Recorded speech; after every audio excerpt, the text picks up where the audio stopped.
비트코인 11만 달러 돌파. 진짜 큰 그림은 지금부터입니다.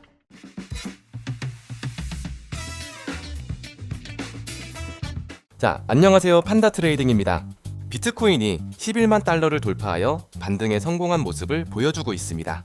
자, 이전에 텔레그램 채널에서 한번 언급드렸듯이 예견된 상승이라고 볼 수 있는데요. 자, 이번 영상에서는 비트코인의 향후 가격뿐만 아니라 제도, 정치, 자본 흐름까지 다 포함된 선물 투자자의 필수 시나리오입니다.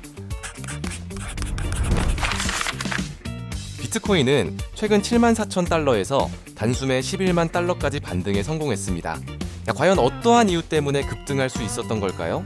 이유는 크게 4가지 정도로 나눌 수 있는데요. 첫 번째, 뉴햄프셔주에서 비트코인을 준비자산으로 인정하는 법이 통과되었습니다. 이 법에 따르면 주정부 기금의 최대 5%까지를 비트코인과 같은 디지털 자산에 투자할 수 있다는 건데요. 여기서 포인트는 미국 역사상 처음으로 주정부가 비트코인을 공식 자산으로 채택했다는 겁니다. 단순히 개인이나 기업이 아닌 정부 차원에서의 투자 허용이라는 점을 눈여겨봐야 하며 시가총액 기준으로 최소 5천억 달러 이상의 디지털 자산에 한정한다는 내용은 사실상 비트코인만 가능하다는 이야기입니다. 자, 그렇다면 이 내용이 어떤 의미와 영향을 끼치는지도 알아봐야 하는데요. 자, 우선 제도권의 인정을 받았다는 상징적 의미를 뜻합니다. 자, 향후 다른 주정부로 확산될 가능성까지도 열어둬야 하는데요. 또한 미국 내 제도적 수용 분위기가 현실화 단계로 접어들었다는 신호입니다. 이는 시장 신뢰 회복 및 장기 보유자 유입에 긍정적으로 볼 수 있겠네요. 자, 두 번째 이유는 글로벌 IB, 모건 스탠리의 리포트입니다.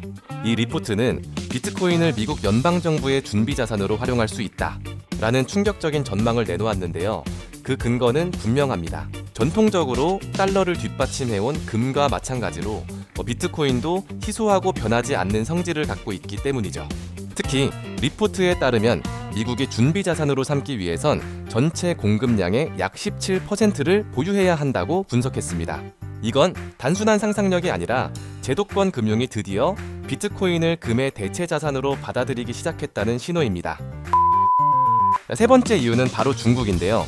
2021년 이후 비트코인 채굴과 거래를 전면 금지했던 중국이 최근 들어 정책을 바꾸려는 움직임을 보이고 있습니다. 압류했던 비트코인을 정부의 비축 자산으로 전환하려는 논의와 채굴, 거래에 대한 재허용 검토가 동시에 이루어지고 있는데요. 자, 중국은 이미 전 세계 채굴 해시레이트의 21%를 차지하고 있습니다. 자, 사실상 비공식 채굴은 계속되고 있었던 셈이죠. 하지만 공식적으로 풀리기 시작한다면 단순한 투자 수요를 넘어서 국가 전략 자산으로 자리매김할 가능성도 열리는 겁니다. 자, 네 번째 이유는 SEC의 수장 교체입니다. 자, 비트코인 규제에 부정적이었던 게리 겐슬러가 퇴임하고 친암호화폐 성향의 폴 애킨스가 위원장으로 취임했는데요. 자, 폴 애킨스는 시장 친화적인 규제 접근을 강조하는 인물로 취임 직후 암호화폐 관련 규제를 명확히 하겠다고 발표했죠. 왜 이게 중요할까요? 그동안 암호화폐는 법적 불확실성 때문에 대형 기관 자본의 진입이 어려웠다는 이유 때문입니다. 하지만 규제가 명확해지면 제도권 보호가 가능해지고 기업과 기관이 마음 놓고 투자할 수 있다는 건데요. 이건 단순한 가격 호재가 아니라 시장 구조 자체가 바뀌는 엄청난 신호입니다. 요즘 전 세계적으로 달러에 대한 신뢰가 흔들리고 있다는 분석 많이 보셨을 겁니다. 글로벌 불확실성이 커지면 원래는 달러로 자금이 몰려야 정상이죠. 하지만 최근에는 오히려 달러의 가치가 하락하고 있습니다. 그렇다면 미국은 어떻게 대응할까요? 정답은 바로 달러 기반 스테이블 코인입니다. 현재 시장을 주도하는 주요 스테이블 코인은 테더, 서클, 그리고 최근에 급부상한 월드 리버티 USD인데요. 특히 이 월드 리버티 USD는 단순한 민간 프로젝트가 아닙니다. 트럼프 일가가 직접 지분 60% 이상을 보유하고 주도하는 월드 리버티 파이낸셜에서 발행한 스테이블 코인인데요. 이들은 바이낸스 US 지분 인수까지 추진하면서 미국 내 암호화폐 시장의 핵심 인프라까지 장악하려 하고 있습니다. 단순한 비즈니스가 아니라 달러 패권을 디지털 자산 시장까지 확장하려는 전략인 셈이죠. 여기서 중요한 포인트는 이 스테이블 코인들이 단순한 디지털 달러가 아니라는 겁니다. 미 국채를 담보로 발행되기 때문에 결국에는 국채의 수요를 창출하는 통로 역할을 하는데요. 쉽게 말해 달러 스테이블 코인이 커지면 커질수록 미국은 국채를 팔 수 있는 구조를 만들어가는 겁니다. 이게 바로 미국이 CBDC를 하지 않고 스테이블 코인 생태계를 민간과 함께 키우려는 이유죠. 그리고 이 스테이블 코인 생태계가 커질수록 비트코인 같은 희소한 자산에 대한 수요도 함께 상승합니다. 자, 왜냐하면 스테이블 코인으로 유입된 자금이 결국엔 투자처를 찾게 되기 때문이죠. 이제 가장 많은 분들이 궁금해하실 주제죠. 비트코인 앞으로 얼마나 오를 수 있을까입니다. 최근 아크인베스트가 발표한 리포트에 따르면 2030년 비트코인의 목표 가격은 무려 240만 달러입니다. 자, 지금 가격이 약 10만 달러 근처니까 단순 계산해도 약 24배의 상승 여지가 있다는 거죠. 듣기엔 말도 안 되는 숫자처럼 느껴지시겠지만 차근차근 따져보면 그렇게 허황된 이야기도 아닙니다. 자, 먼저 비교해볼 자산은 금입니다. 자, 지금 전 세계 금의 시가총액은 약 22조 달러인 반면에 비트코인은 약 2조 달러 수준입니다.